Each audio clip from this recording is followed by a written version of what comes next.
First instalment PM Kisan విడుదలైంది. ఎక్కడ కూడా రాష్ట్ర ప్రభుత్వానికి కేంద్ర ప్రభుత్వానికి ఎక్కడ కూడా సంబంధం లేదు. ఇవాళకి ఇంతవరకు రాష్ట్ర ప్రభుత్వం నుంచి 3వ ఇన్స్టాల్మెంట్ గురించి అనౌన్స్మెంట్ కూడా రాలేదు.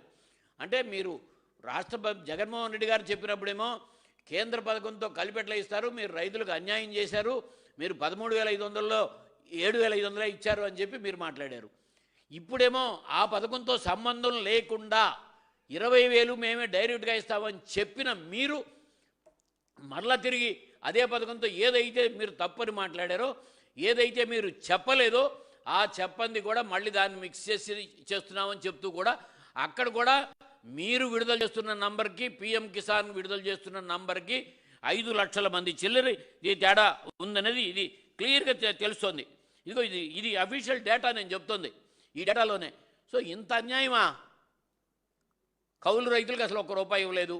ఇప్పుడు కూడా 3వ ఇన్స్టాల్మెంటు ఇప్పుడు వాళ్ళు